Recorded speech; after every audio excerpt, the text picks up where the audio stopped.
Sadhguru Jagi Vasudev is a realized master, mystic, and yogi.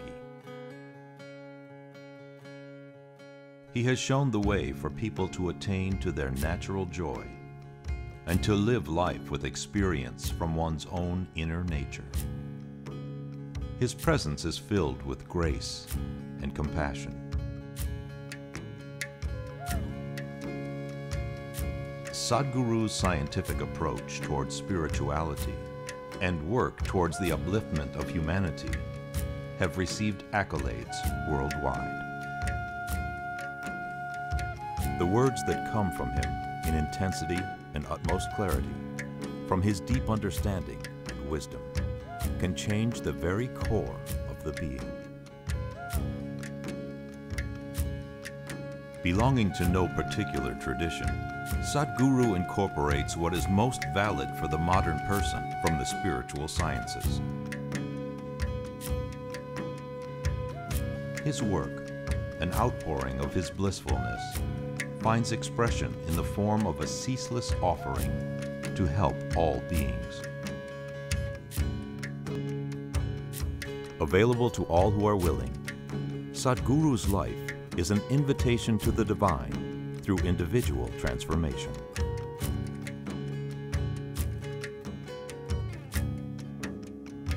Welcome to the silent revolution of self-realization.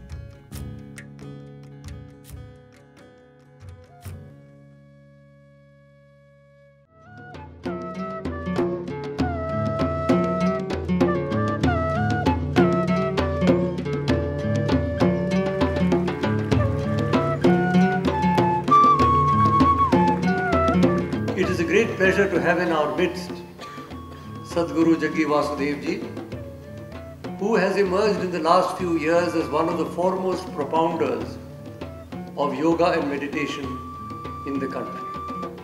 I had the great pleasure of visiting the Isha Foundation near Coimbatore and the unique Dhyana Lingam that Sadhguru Ji has built there. It is really a one-of-a-kind temple anywhere in India.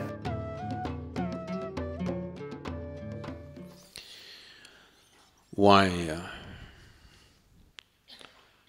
we are referring to the mind as a circus.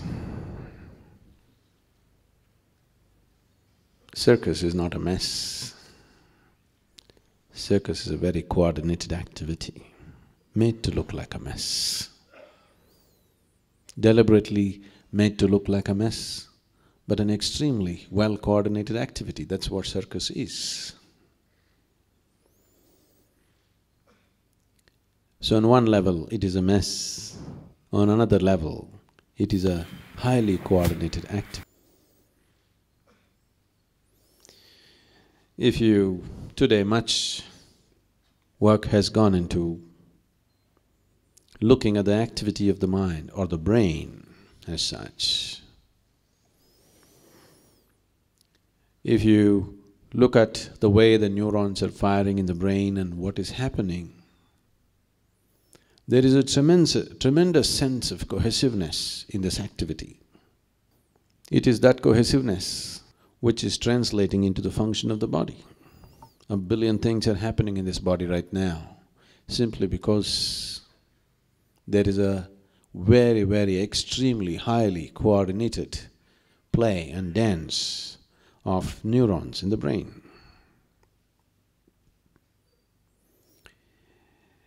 But mind as an experience for people, in most people's experience, unfortunately, it's become a mess.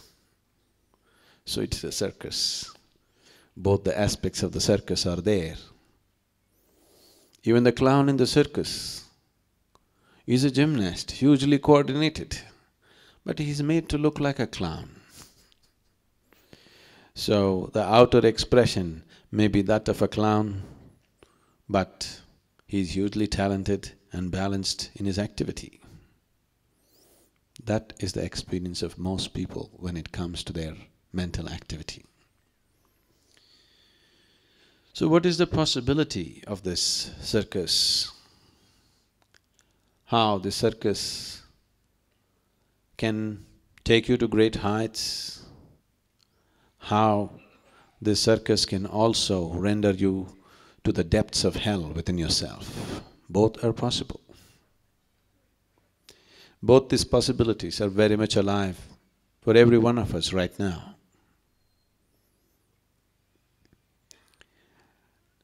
So how we conduct this circus is a whole thing.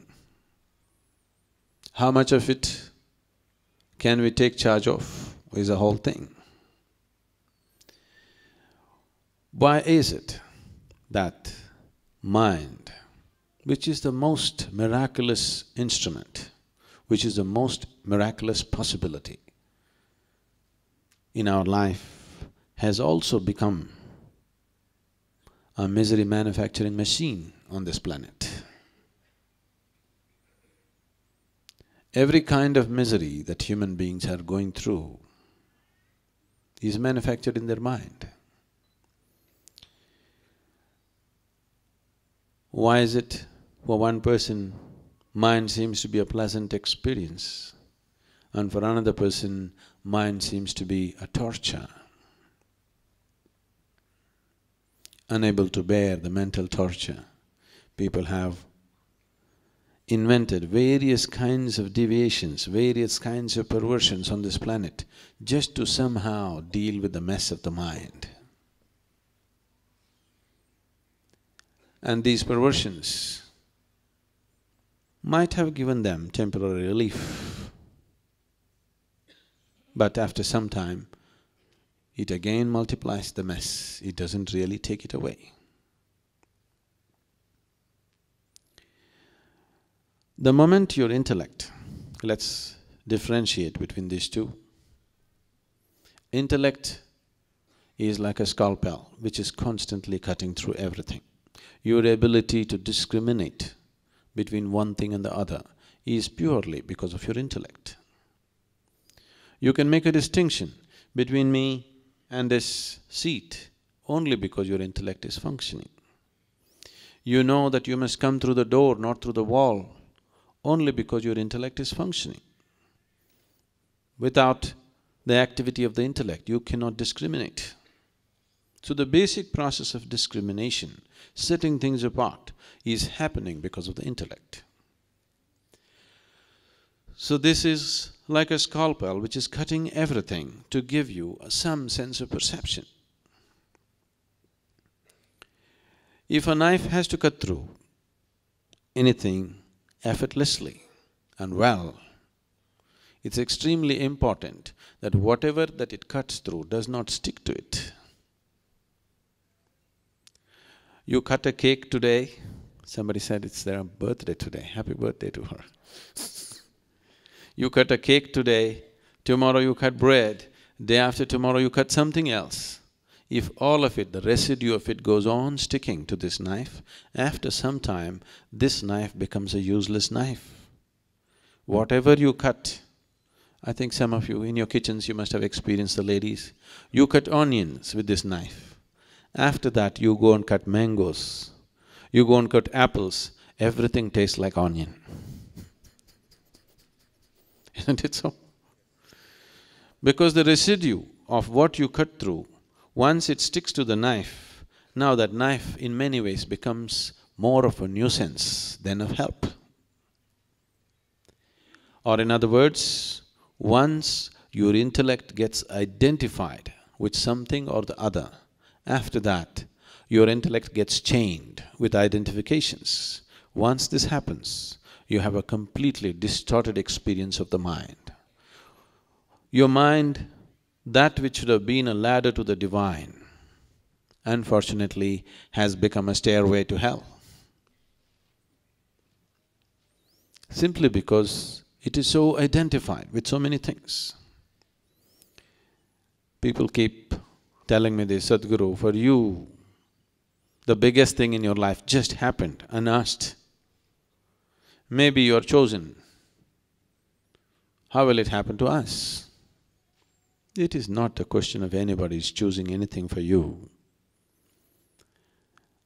It is just that if you keep your intellect unidentified with anything, starting from your body, if you do not even identify yourself with a body, that if you do not look at yourself not even as a man or a woman, your family, your qualifications, your society, your caste, creed, community, nation, whatever, a million other identifications that you take on in your life, if you do not identify your intellect or if you do not encumber your intellect with any of these identifications, every human being will naturally lead himself on to his ultimate nature. There is no other way. When we started the home school, the first questions that came up is this going to be a spiritual school? Are you going to teach them spirituality? I said, that's one thing we won't do. So if children are brought up without any sense of identity, you will see every human being will naturally lead himself towards his enlightenment. So the circus of the mind, if you have to experience it as a miraculous, coordinated activity rather than as a mess, the most important and crucial thing is your intellect is not identified. Because once it's identified, your perception is so distorted, and this distortion permeates into every aspect of your life.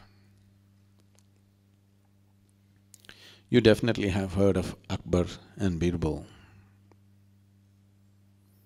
When Akbar was an infant, his mother died.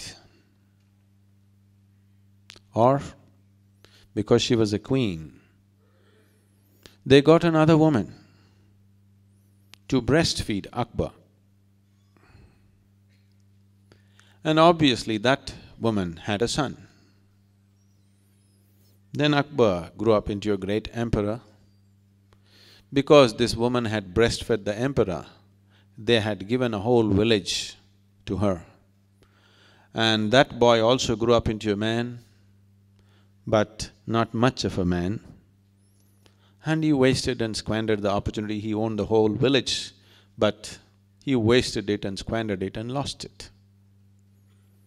And he was going through bad times.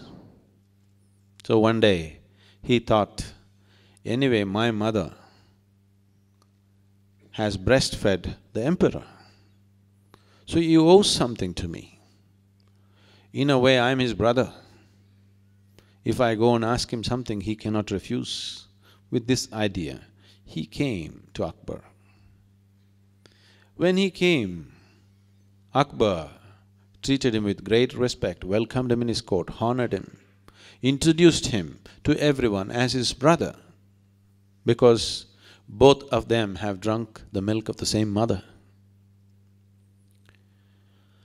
And he stayed as a guest, attended many meetings which he could not understand the head or tail of.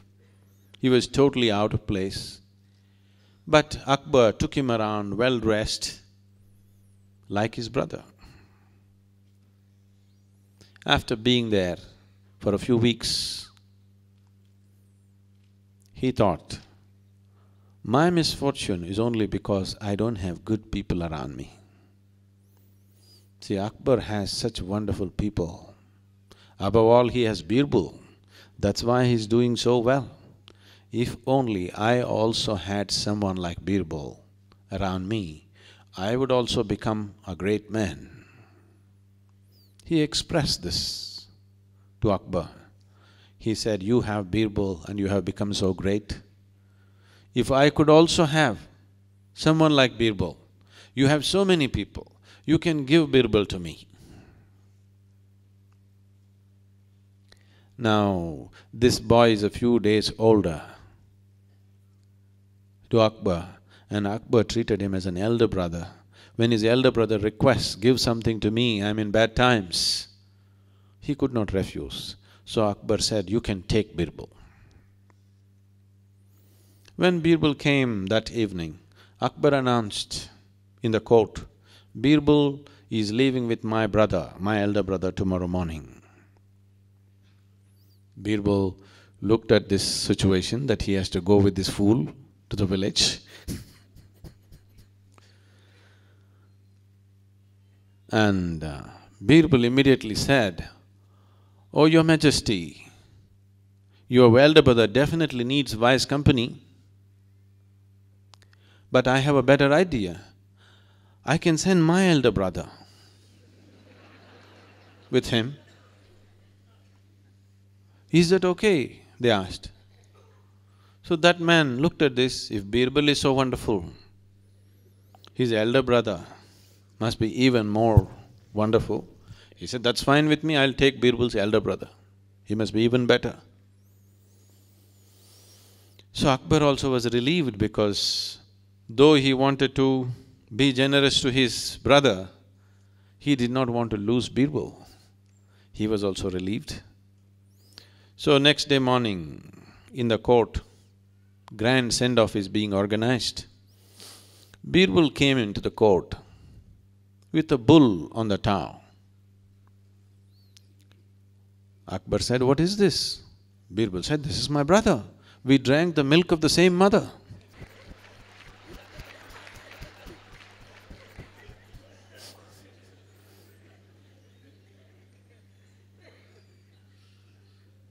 Once your intellect gets identified with something, then you are all messed. So this identity is not on one level, it is on many, many, many levels. Because of this complex system of identification, you are in a complex mess. If you do not identify yourself with anything, I must share this, I hope it is received with the necessary understanding, because this was a certain moment of intimacy, a certain moment of many things that cannot be expressed. I was just 14 years of age. My mother, who was a very devout, dedicated woman, for her, her whole life was her husband and 4 children, and she never thought anything about herself, she just gave her life to us. So there was no need for her to ever express that I love you or anything, such a thing was never expected. Whether she loves you or not is never a question, because her whole life is for you. So there's no question of whether she loves you or doesn't love you, such a question never occurred in anybody's minds. But on that particular day, I developed a kind of relationship with her where I was… though I was the youngest in the family, I was like her elder brother in many ways.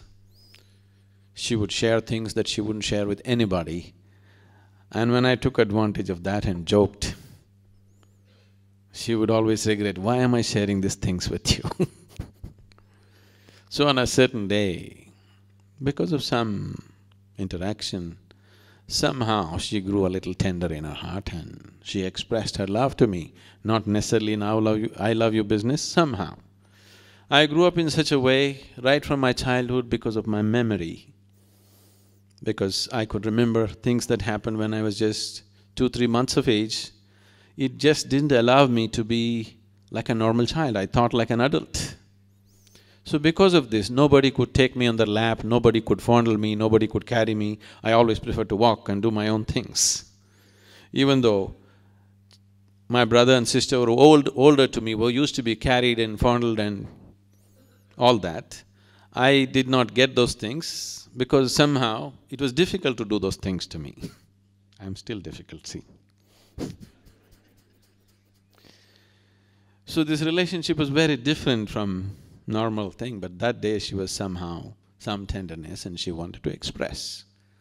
She expressed something towards me. I simply asked, for me it was just very matter of fact. I just asked, if I was born in the next house, would you still feel like this about me? She just broke down, it hurt her very much.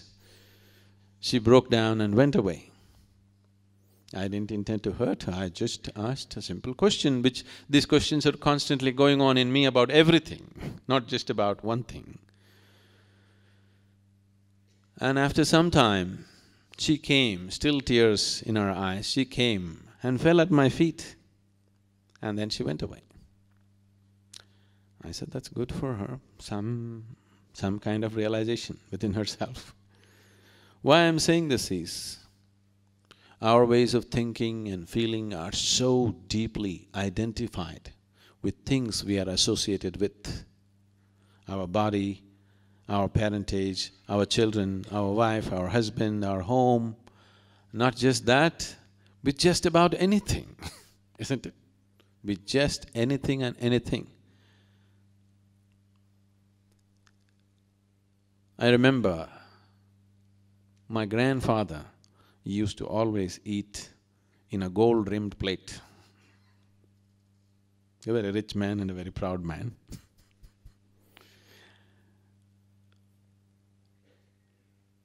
If at any time for some reason, even when he travels, another traveling gold plate has to travel with him, suppose that plate is not there, he just won't eat. He cannot eat. The same damn food. What is the problem, whether you eat in a gold plate or a steel plate? Okay, you want to do things in style, it's okay. But the identification with something as simple as that is so deep that if he eats on another plate, he will become sick, his stomach will be disturbed. Your identifications are so very deep with big things and small things. Once you're identified like this, your mind is a mess of a circus. It will never raise to any great peak or pitch, it will be just a mess. Once you're very deeply identified, it is better not to insult the circus by calling your mind a circus. It's more a mental diarrhea. Non-stop, it is just going on endlessly. This cannot be stopped with a pill. People have tried the drink, the drug, all kinds of things, but it cannot be stopped that way. Only when you get disidentified, when you're able to be involved but not entangled, only then this is possible. Right now, because somewhere people realized that this identification is causing so much trouble, immediately they started giving you an antidote: detachment. The moment you detach yourself, your ability to experience life also is gone, because life can only be experienced with involvement. Where there is no involvement, there is no life. Is that so? Is that so? Don't sit there with such detachment. Involvement I'm talking about. Life cannot be experienced unless there is involvement. The deeper the involvement, the deeper the experience of life. However small the event may be, however small a piece of life may be, if you are deeply involved, it's a very great experience for you. Nothing dramatic or spectacular need to happen in your life. If you're deeply, deeply involved with the simplest aspect of your life, you will see every aspect of your life is spectacular. So involvement is the only way to experience life. No involvement, there is really no life. But why is so much detachment being taught everywhere? Fear of entanglement. It is from that fear, detachment is always being propagated. If you detach yourself from life, you're avoiding life. If you really want to avoid life, there are more efficient ways to do it. You know, you can jump off a mountain, you can consume poison, you can hang yourself. Whatever we do, we must do it efficiently, isn't it? If you want to really avoid life, you just have to hang yourself. What is the idea? Are you here to experience life or are you here to avoid life? Which way is it? Experience life? Can you experience life unless you're involved? But right now there is a fear of entanglement. If I involve myself, maybe I'll get entangled. Entanglement has happened because of the discriminatory nature of your involvement. You're only involved with this one, not with that one. Your involvement is coming from a certain identification. I am involved with this person because this is my wife, this is my husband, this is my child, this is my home, this is my that. It is coming because of a certain identity. Otherwise, there's no involvement with life. It is the identification which is causing the entanglement, not the involvement. If your involvement is beyond your identification, you will see involvement brings absolute joy of life.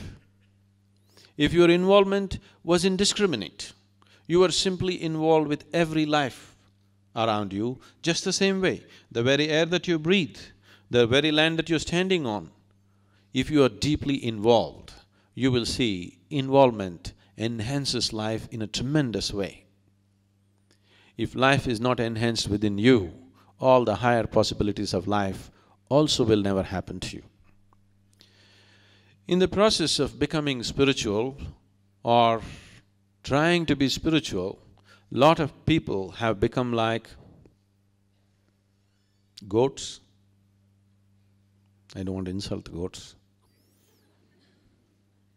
Because if you practice how not to be involved with life, then slowly you will become more and more lifeless, less of life as days go by. Too much of mind, very little of life. As life recedes in you, you will see nothing fantastic can ever happen. Only if life is exuberantly happening within you, it can carry you to higher possibilities. So mind is not a cap on life. Mind is a way to liberate life. Just now also, everywhere you go, you must control the mind. Your mind need not be controlled. Your mind needs to be liberated. But unfortunately, we are always thinking of controlling the mind. People are talking about, I want to become no mind. It's a very misunderstood concept. It took millions of years to evolve this mind. Why do you want to become no mind now? Simply because you are not able to handle the torture of your mind. If your mind was ecstasy, would you want to become no mind? If your mind was the means to your blissfulness, would you want to become no mind? Only because it's become a mess, you want to become no mind, isn't it?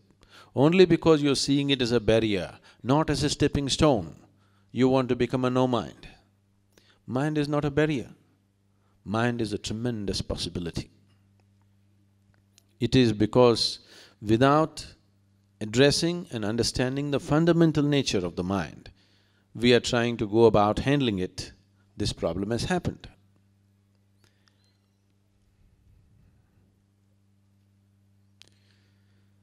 Now, one of the biggest problems with the mind is, right from one's childhood, the mind has been imposed as to what is right and what is wrong, morality. This is the major problem. People have taught you what is good and what is bad. Because good and bad are very strong points of identity, very strong. Whatever you consider as good, you naturally get identified with it. Whatever you consider as bad, you naturally repelled by it. You having aversion to something and you having attraction towards something is the basis of identification. Whatever you are averse to it dominates your mind. Now this is the nature of your mind. If you say, I do not want something, only that happens. In this mind, there is no subtraction or division, there is only addition and multiplication. You cannot take away anything by force from this mind. Now, this does not need any enlightenment. If you just close your eyes for a minute and look at it, you can see you cannot do anything by force. Now somebody told you, this is good, this is evil, do not think about the evil. Now that's a full-time job. There is nothing else going on. The moment you identify something as good and you identify something as bad, you getting identified with the good and having aversion for the bad is a natural process. If you have an indiscriminate sense of involvement with everything, involvement need not necessarily mean that you have to go and do something. You can just look at people and be involved, isn't it? You can just look at the sky and be involved. You can look at every life and be involved. You can close your eyes and still be involved. Involvement is not an act. Involvement is a certain willingness with life. You have become willing to the process of life. If you get identified, you are becoming unwilling to the process of life. You are only willing in selection. With the rest of the life, you are not willing. It is this unwillingness which is scaling down the aliveness in a human being. You just look at yourself and see, when you're 5 years of age, how alive you were and how alive you are today. It's gone down, isn't it? Yes. Yes? That is gone down, really gone down. With age, aliveness need not go down. With age, our physical capabilities may go down. Aliveness need not go down. If you're 100, you can be as alive as a child. Your aliveness is going down because you're committing suicide in installments. The method of committing suicide is that you become selective in your involvement. Involvement does not necessarily mean physical action. Involvement is just your willingness with life. If you take away the willingness, the process of life naturally becomes suffering. Whatever you do willingly, that's your heaven. Whatever you do unwillingly, that's your hell. What is a great love affair? If it happens to you, when you're unwilling, that becomes your rape, isn't it? What is considered so beautiful can become so horrible, simply because the difference is just willingness and unwillingness. So, whether your mind is a misery or your mind is a miracle, simply depends on this. Are you allowing life to happen to you absolutely willingly or unwillingly? Is your life a love affair? Or is life just raping you? That's a question. If you're being raped by life, then mind is a misery. If your life has become a love affair, life is blissfulness. Mind is blissfulness too. So it is because of selective involvement, it is because of a certain identification with something or the other that you become selectively involved. When the other things that you're not identified with happen to you, you feel raped by life. Naturally there is misery, there is no other way to be. So if this circus of the mind has to become a symphony, if it has to raise to its crescendo, one of the foremost things is, suppose in the circus you have seen the trapeze artists. The trapeze bars and the trapeze ropes are always tied in such a way, only if they go full swing, they get to reach each other. If they're little unwilling or any one of them is unwilling, circus will collapse, isn't it? They must go all out, all out, all out. Otherwise, it cannot happen in a beautiful way. That is so with you. Are you going all out with life? If you are going all out, that itself will settle the mind. You are going with indiscriminate involvement with life, with everything, absolutely involved.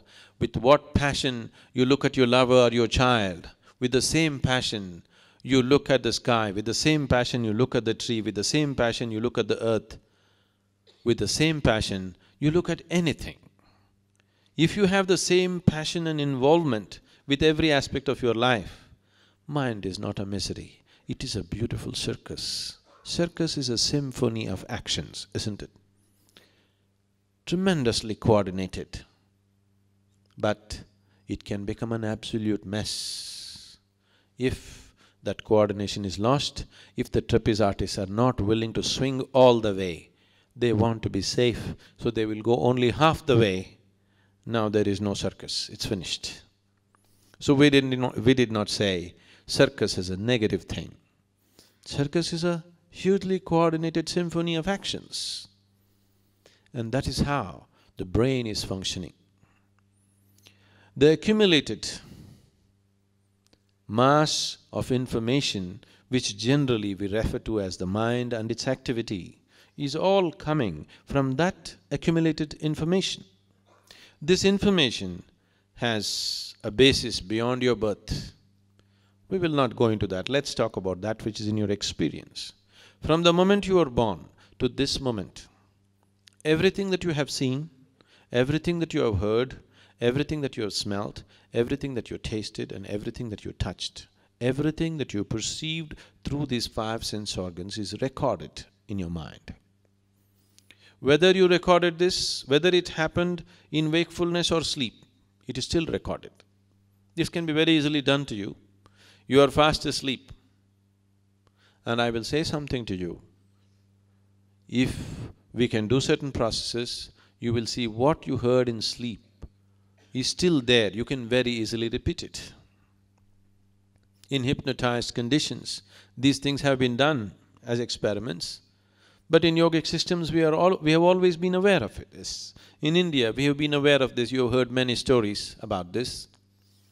We always thought the best time to put in the best input into a human being is when he is in the mother's womb. So elaborate care was taken about how a pregnant woman should be, in what kind of atmosphere she should be, under what kind of influence she should come, what kind of influence she should not come. She was not even allowed to meet certain people. Only those people who are most loving and wise and intelligent were allowed to meet her. Any kind of negative emotions, any kind of negative situations, she was not exposed to, because that is a time you can teach. The child is in deep sleep, just forming. Because there is such a sense of deep sleep, it's very easy to teach. Now when you're awake, there are any number of distractions. You're listening to me, but you're aware of the body. You're scratching your body, you're looking around, you're doing this, you're doing that. When you're in sleep, all these things are absent. Your absorption is absolute. So everything that you have heard, seen, smelt, tasted and touched, wakefulness or sleep, is recorded. This information is there. Now, how harmoniously we use this information is the effectiveness of the mind, or how much of a mess this information has become is the ineffectiveness or the mess of the mind. To organize this, people have done various things. All kinds of methods and exercises are being brought about in the world. Yes, there are many ways to make minor corrections and make yourself little more effective than before. But if you really want to unleash the mind, not control the mind, if you truly want to unleash the power of the mind, the fundamental thing is your intellect should not be identified with anything. Then your perception comes to such clarity, then mind naturally organizes itself. Nobody has to organize the mind.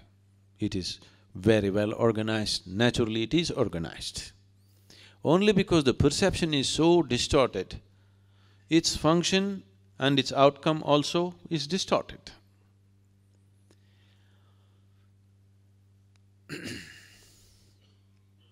In South, there was a king called Krishna Devaraya. You heard of him?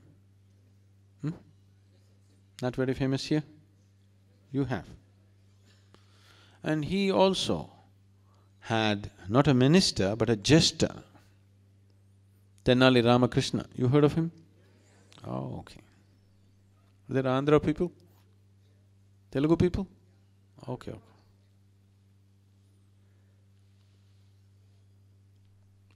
Tenali నుంచి వచ్చినారా? లేదు. Okay.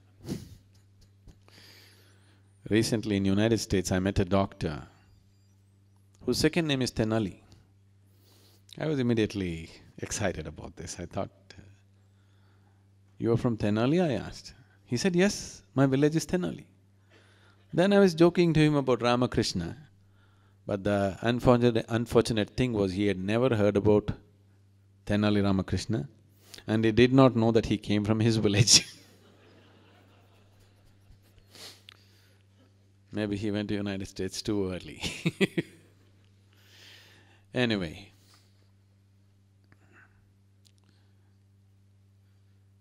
one day, Krishna Dev Raya was having a haircut. The royal barber was giving him a haircut. He was civilized, not…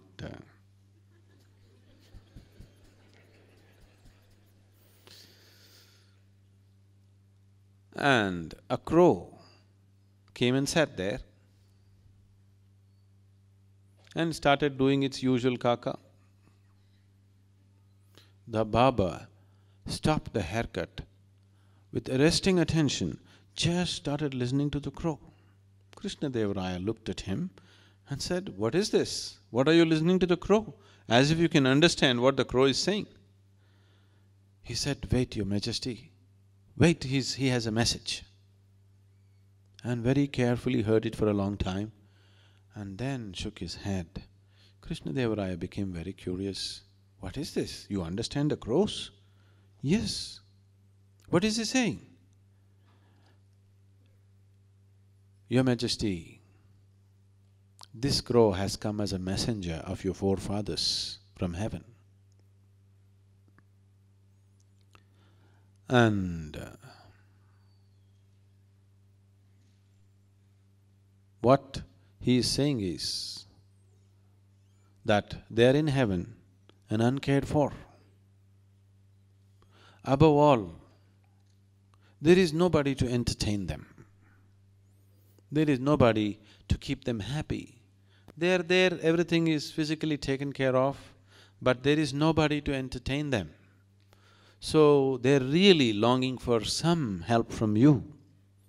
That's why they've sent this crow as a messenger. We must send somebody to heaven to entertain your forefathers. How can we leave them like that unentertained? Your forefathers. Krishna Deva Raya immediately became very emotional.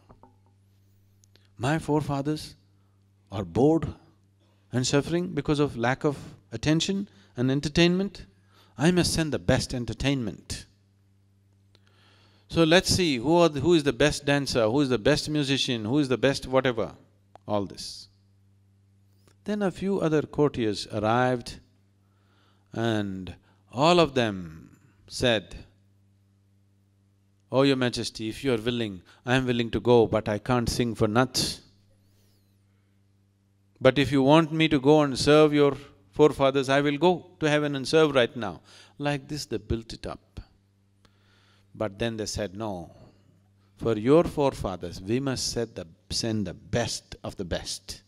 How can we send? A musician, how long can he entertain you? If you hear him for 2 days, you finish with him. If you send a dancer, how long? If you see him for a few days, you finish with him. We must send somebody who can keep them continuously entertained. Who better than Tenali Ramakrishna? He can keep your forefathers forever entertained because he is so ingenious. He is the best guy. Krishna Deva Raya also agreed, there is nobody like Tenali Ramakrishna. He is the best entertainment. I wouldn't like to part with him, but my forefathers… He was in emotion. He said, "Yes, we will send Tenali Ramakrishna." Then Tenali Ramakrishna was called and he heard the story as to how he should go to heaven to serve the forefathers. Immediately he took on the act. "Oh, Your Majesty, I am more than willing. This is such a honor, I am going. I also know this whole thing, how to go." The barber had also received instructions as to how to send a man to heaven. The crow instructed how to send a man to heaven. They said, "You must make the man sitting facing south, and then you must get lot of sandalwood, camphor and ghee. The heap should raise well above an elephant, a full-grown elephant, and it should be only sandalwood, pure ghee and camphor. And keep the man inside, build this whole heap and then set fire to it. As it goes, this fire should burn for a minimum of 3 days, and then the man will evaporate and go to heaven and serve the forefathers." Tenali Ramakrishna said, "This is the correct method, this is the best way. I will go and serve your forefathers. It is just that, let me make the preparation. I want to purify my body and my mind and everything before I go there. I want to take off all the doshas in me. Give me just 30 days' time." A grand site was prepared, a huge thing going on. Tenali Ramakrishna personally went and supervised the whole process. And he only set up this whole thing with his trusted labor. He created the whole site the way he wants it. Krishna-Deva-Raya was moved with Tenali Ramakrishna's dedication towards his forefathers that he is willing to go to heaven. The day came and Tenali Ramakrishna went into a haystack first, and then over that this whole hill of wood and ghee and camphor was built, and then set fire. 3 days it was kept burning. After 3 days, nothing but ashes were there.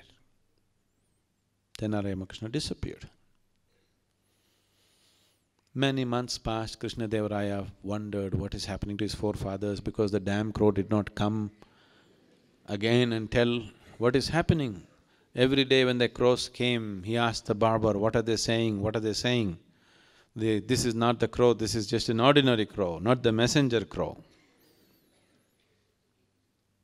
After 8 months, one day, when Krishna-Deva-Raya was in the full assembly of the court, Tenali Rama arrived with long hair and a long beard. And he bowed down to Krishna-Deva-Raya, and Krishna-Deva-Raya was overjoyed that Tenali Rama has come back from heaven. And he said, "What is happening? Are my forefathers well? Did you keep them happy?" "I kept them very happy, they have been splitting in their sides with my jokes, they're really enjoying everything. It is just that they have one problem, Your Majesty." "What is that?" He said, "There are no barbers in heaven. Look at me. Even I couldn't have a shave. And your forefathers, for so many years, they're tripping on their own beards. It's become really difficult that they're carrying long beards around their neck, and they're really having a problem. They need a good barber. We must send the best barber."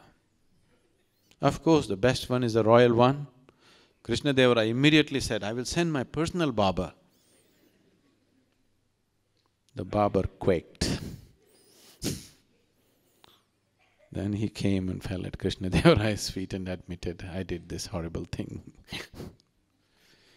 Why I'm saying this to you is, once you're identified with something, your perception gets so distorted.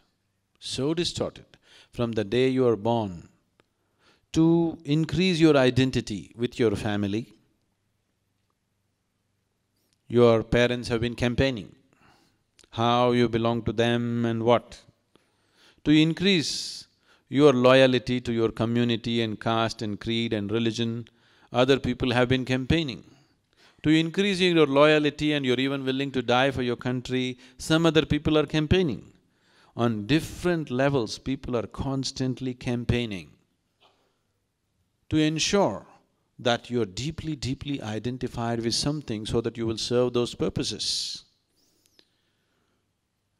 Nobody wants you to be a liberated human being because they're afraid of freedom. They believe that if one is free, he may do irresponsible things. Only because one is not free, he does irresponsible things. If one is truly free, why will he do anything irresponsible? Why will he do anything harmful? He is not free in his mind, that is why he does desperate things, isn't it? He is too identified with himself and nothing else, so he can harm somebody else. If he is not even identified with this one, there is no harm coming out of such a human being. It cannot come out of him. So because of these campaigns, you get so identified and everything gets distorted. We can run a campaign to make you believe just about anything, I want you to know this. If we campaign hard enough, we can make you worship anything, we can make you hate anything, we can make you love anything, we can make you give up your life for anything. It is just that we have to work on your identification. How strong is your identity? That is how much you go, isn't it? Once your intellect is identified, mind is no more a harmonious circus, it's a mess of a circus. The whole system of yoga, the technology of yoga is only towards this. Right now, what we are offering as inner engineering is fundamentally just this. It's not a teaching, it is not a philosophy, it is not an ideology or a belief system or a religion. It is just a technology to create a distinction. If you go into these processes, what they're doing to you is just this. If you sit here, your physical body is here. What you call as your mind is out here. What is you is away from this. Once this little space between you and the activity of the mind, between you and the activity of the body arises within you, now mind is no more a mess. It is a great symphony, it is a tremendous possibility, it can take you to great heights. If this distinction is not there, it is this distinction which unfortunately got misinterpreted as non-attachment or detachment. Yes, you must detach yourself from your body experientially, not detaching yourself from family or people or whatever else from life around you. That's very easy. When they become inconvenient, you can detach yourself. Then a divorce is a detachment, isn't it? A divorce is not a detachment. Detachment means that you have disentangled yourself from the process that you call as body, from the process that you call as mind, because both these things are an accumulation from outside. This body, how did you gather this? Breakfast, lunch, dinner, breakfast, lunch, dinner, breakfast, lunch, dinner and snack. How did you accumulate the mind? All the impressions that you received through the five sense organs became the mind. So these two accumulations, if you have to gather so much accumulation, naturally there must be something more fundamental than that within you, or what you call as yourself, should be something little more than the accumulation that you gathered. So once this distinction arises within you, once you liberate your mind from being identified with anything, then mind is a miracle. Mind is a spectacular circus, not a mess. If you have questions, please. Sadhguru, what is the process for identification? Now, whatever is generally being referred to as a spiritual process, let's understand what that is.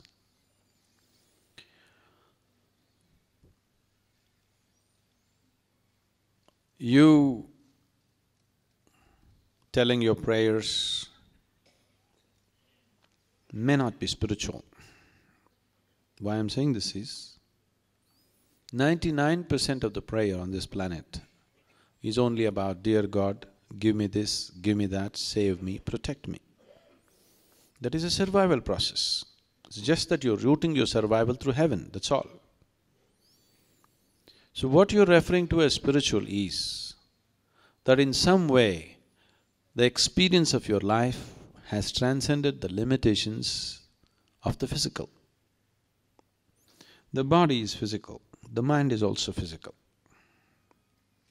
When I say the mind is physical, it is just like, you can very clearly see that this light bulb is physical. But the electricity behind the light is also physical. The light that it throws out is also physical.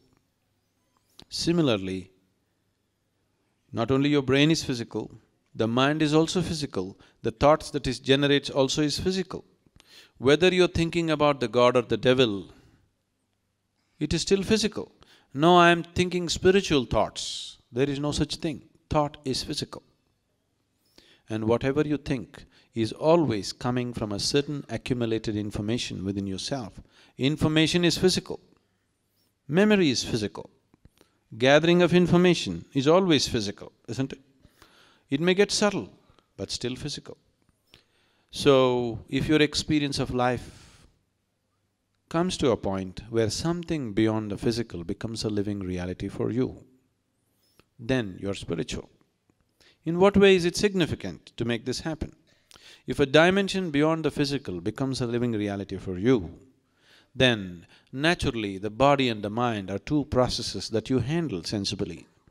You will see, the moment this experience arises within you, the way your physical body reorganizes itself, its capability to reorganize itself is absolutely miraculous. You will see people go through one single initiation, when they come out, their faces have changed. Within a week or two, you will see the very way their body functions will change. The very way they look, you will see there is a difference. Because body's ability to reorganize itself, if you liberate it from a deep, crippling identity, is so fantastic. The same goes for the mind too. Mind will go through tremendous transformation that may not be visible for other people, but the body's transformation will be clearly visible because it can be easily measured. So what needs to happen? For you to have a dimension beyond the physical alive within you is, right now your whole perception is limited to 5 sense organs. 5 sense organs in the very nature of things can perceive only that which is physical, is it so? You can see, hear, smell, taste and touch only that which is physical. That which is beyond the physical cannot be perceived by sense perception. So if your senses or if your perception raises beyond the sense perception, then that which is beyond the physical becomes a living reality for you. Why is it that it is not on in everybody? Why is it so? It is simply because for the survival process to happen, for your survival to be taken care of, 5 sense organs are more than enough. So they come to you at the very moment of birth and they're on. These 5 sense organs are more than sufficient for you to survive on this planet. So they are on by themselves. Only if you develop a longing to know something beyond survival, if you transcend the limitations of the instinct of survival, only then the other dimension of perception becomes open within you. Otherwise, they never open up. They just don't open up because you don't create that possibility within yourself. Right now, if you look at your life, every single activity that you're performing in your life is all about survival. Physical survival, psychological survival, emotional survival, financial survival, social survival, like this, many levels of survival, but it's all survival.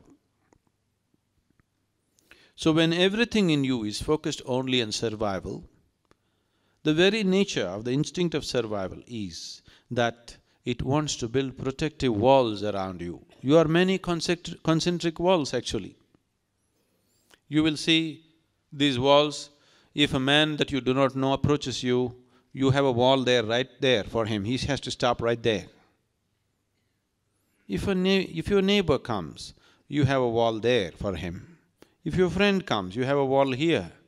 If your family comes, you have a wall here, but for everybody you have a wall, isn't it? You are many concentric walls, one over the other, because this is the work of the instinct of survival. It constantly goes on building walls of protection for yourself. And these walls of self-protection are also the walls of self-imprisonment.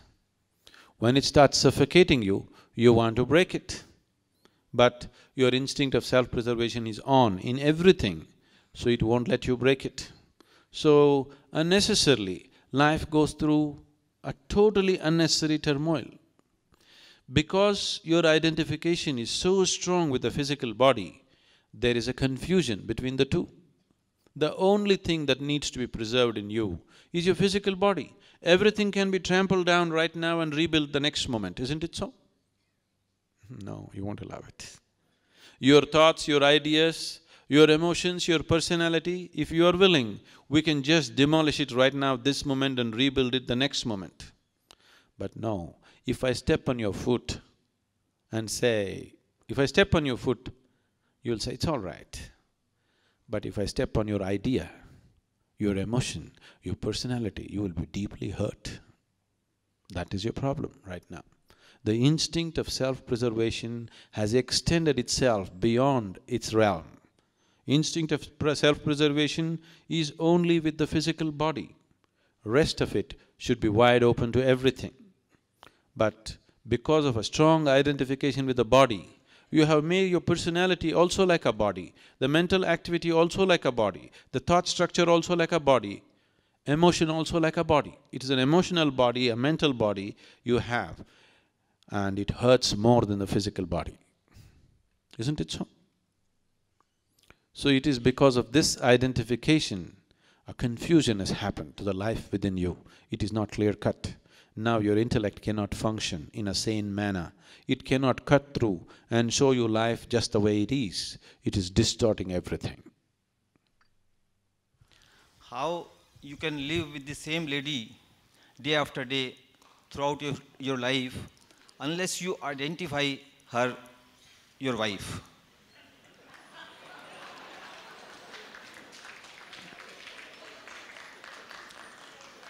And my second question is… No, we'll handle one at a time. Is she here? She's here, okay. Recently, I was in a place where a Jewish rabbi was speaking.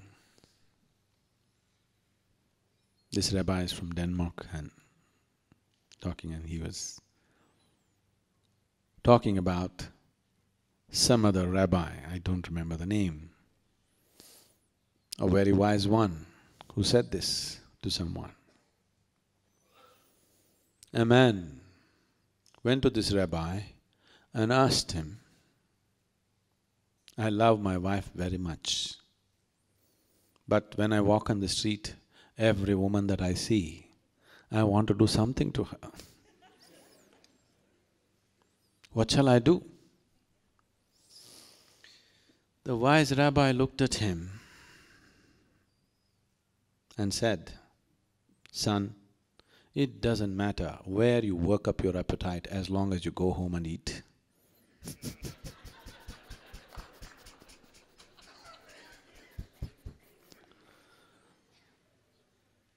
Now, if being with one person is happening only because you have identified them to be something to you,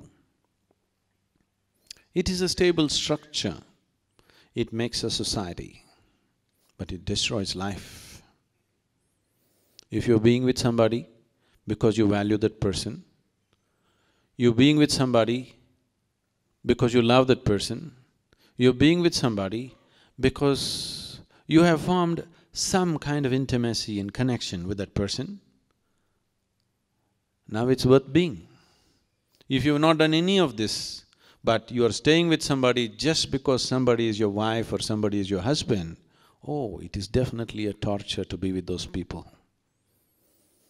Being with your wife is a horrible thing. If she is a woman that you love, it's a wonderful thing. You can't stand her, but she is your wife, that is a horrible thing. Lot of people have done this to themselves. So, being a husband or wife is a social thing. It is not an individual thing. Individual thing is two human beings have built a certain relationship that they value. That is what is the individual thing. Somebody is my wife is something that you only tell somebody. If you believe she is your wife and she has to be this, this and that, then it is just torture between two people. It is only socially you tell somebody, this is my wife. Between the two of you, she must be your lover, otherwise you should not live with her. Yes? Sadhguru, we are conditioned to 14 million frequencies and we see only thing which is within this space and time. Now polarity and identity are simultaneous things. You say get rid of all duality and we get rid of identity, which is physically not possible. And simply because we are conditioned to space and time. Have you ever gone beyond space and time and had the taste of eternal bliss?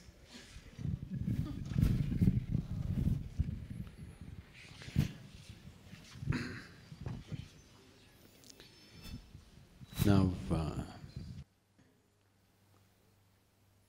both space and time is a creation of your conscious mind. If you transcend the limitations of your conscious mind, there is no such thing as space and time. Modern physics is also working its way towards this direction. They're talking about 11 different dimensions in the same space. Yoga has always talked about 21 different dimensions in the same space.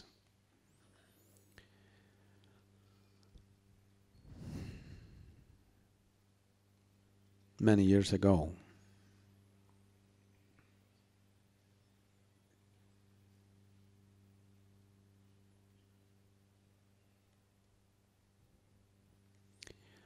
on a certain afternoon, till then I managed my time and space very well.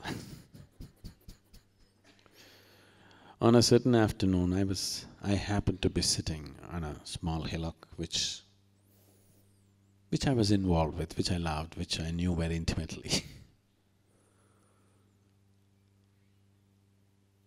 Till that moment, I always thought, this is me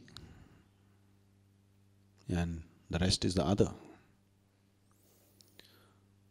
I handled the other quite well, but still this was me and that was the other. Suddenly I burst forth into an experience. I did not know which is me and which is not me. What was me was all over the place. The very rock that I was sitting on, the very air that I breathe, the atmosphere around me, everything became me. That doesn't make logical sense. Because if you want to make any kind of logical sense, you need two. Without two, there is no logic. And suddenly there was no two, it was all me. Everything was just me. I thought this lasted for about 10 to 15 minutes. But when I came back to my normal senses, about 4.5 hours had passed. I was sitting there with my eyes open, fully conscious. I was not in any kind of trance or whatever, I am fully conscious. But time just flipped and I found for the first time in my adult life, tears were flowing through my eyes. Me and tears were impossible. But I've always been peaceful and happy, that's never been an issue.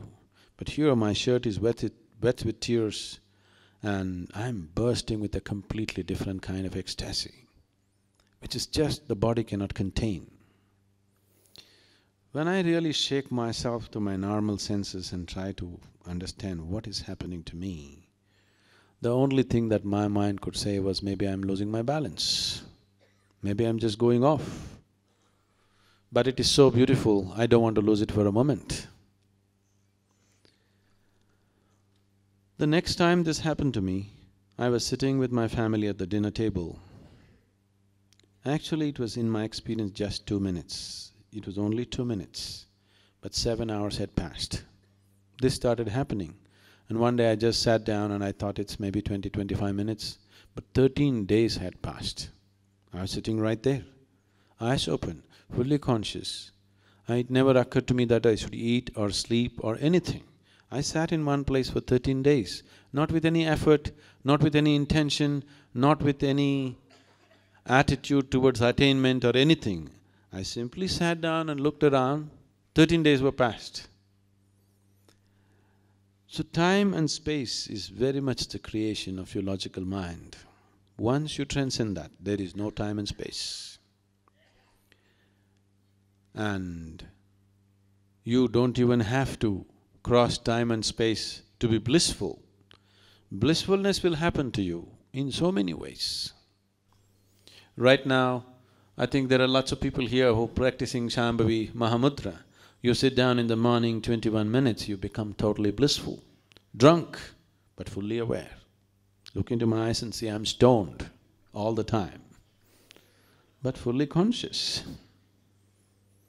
This moment if I want I can flip, or this moment if I want I can be alert and conduct the situation the way I want. And if you were aware of the culture, as Sri Karan Singh was mentioning, Shiva is known as the Adi Yogi. He was inebriated all the time, he was drunk.